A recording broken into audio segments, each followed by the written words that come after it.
There is objection. This bill is set down for second reading forthwith. Mr Speaker. The Honourable Dr Nick Smith. Mr Speaker, I move that this Housing Legislation Amendment Bill be now read a second time. Mr Speaker, this bill is a litmus test as to whether people want houses to be over people's heads or whether people just want to play politics and play rhetoric. Because the frank choice for this Parliament is that this bill will get more houses built. And Mr Speaker, what I find so extraordinary from members opposite is they set up inquiries, they demand that the government takes a state of emergency on housing, put the whole country into some civil defence crisis, but they're not prepared to come down to this Parliament and support a practical bill that will actually get houses built. But I'm not surprised, Mr Speaker. I'm not surprised. I'll tell you why I'm not surprised. Every single time legislation has been before this Parliament that will actually get houses built, members opposite vote against it. What happened to the Home Start scheme? They oppose it. What happened to the fast-track unitary plan? They opposed it. What happened in terms of RMA reform? They opposed it. What happened in terms of the legislation to provide for special housing areas? They opposed it. And now I want to challenge, I ask this question of members opposite, and let's talk real facts. How many houses were being built when this government came to office? The number that were built is it dropped to a low of just 12,000 homes across this country. That is the lowest level of houses that were ever built in my lifetime. The lowest number ever was what this government inherited. Well, let's look at how much housing has grown, because I'll be frank, I'm proud of my record. This is a graph of the number of houses built in every year back to 1922. 1922. In my first year as Housing Minister, the numbers grew 21%. My second year as Housing Minister, the number grew by 23%. In my third year as Housing Minister, grew by another 20%, and the latest figures show growth of 29%. Here's my challenge. Here's my challenge. Here's my challenge. Tell me a minister during which minister's watch has there been faster growth in the number of homes being built? Order. I just want to ask Mr Farfoy not to bring the Speaker in, especially in a disreputable way. I've got a simple question, Mr Farfoy. Name me a minister in which there has been stronger growth in the number of houses being built than over the last 4 years. Over any 4 year period, tell me a period when you've had 4 years of more than 20% compound growth in house build rate.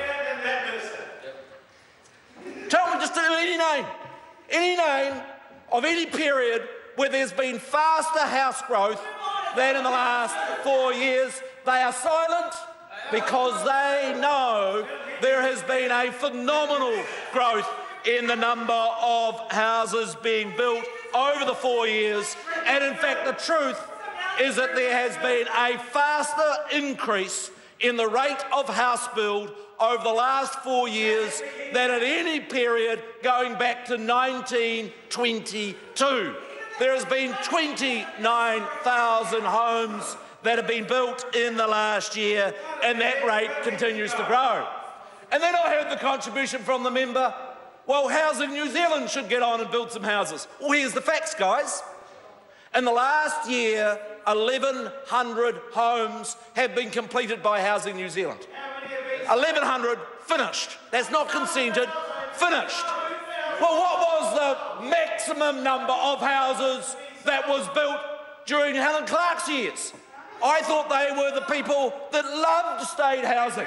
Actually, they got less than half that number. The very best year that Labor achieved in their year was 640 homes. Hang on a moment.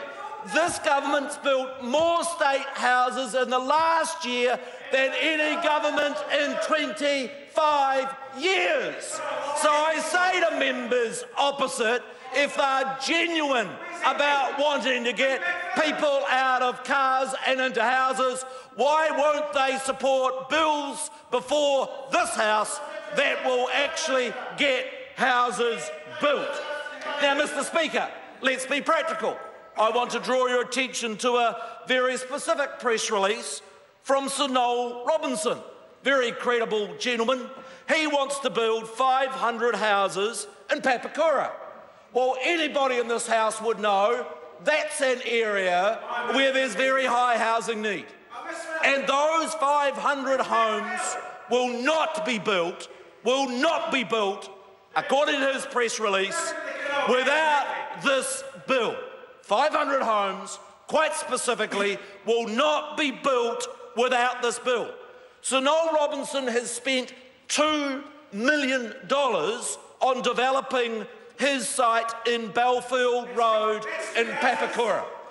He is committed to building affordable houses. And so I say to members on the opposite side of the House, do they want Sir Noel Robinson to build those 500 houses or not?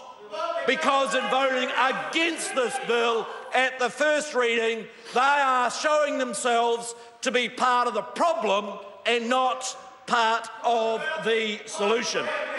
Mr. Speaker, I want to come quite specifically to the issues around the Housing Act.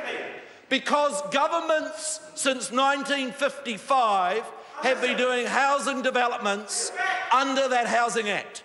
And when those houses have been built, governments of both National and Labor and even New Zealand First persuasions have sold those constructed houses to New Zealanders. And there is some doubt, there is a question mark that has been raised as to whether when houses that have been developed by Housing New Zealand or developed in Weymouth or built in Hobsonville, built in those places, whether they have to be offered back to the previous owner. Now, that would be totally contrary to what every government's done since 1955, and I'll tell you why it matters.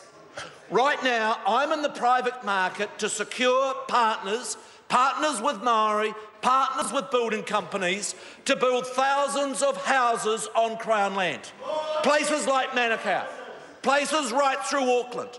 And would a private sector partner invest hundreds of millions of dollars if there's a question mark as to whether they can sell those houses that are completed? And that's why I say to members opposite, if you're serious about addressing New Zealand's housing issues and enabling us to build houses on that Crown land, you should sort this bill. And I say to members opposite this, where are you going to build those Kiwi build houses you promise? Where? You've said it will be on Crown land. If you oppose this bill,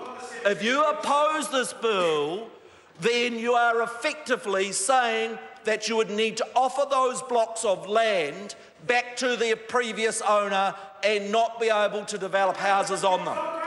In other words, you could not build the very houses that you promise that you will be able to deliver.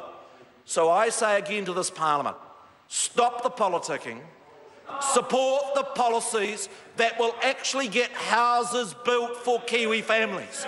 Because there's only one answer to the homelessness, and that's build more houses, and parties that want houses built will back this bill.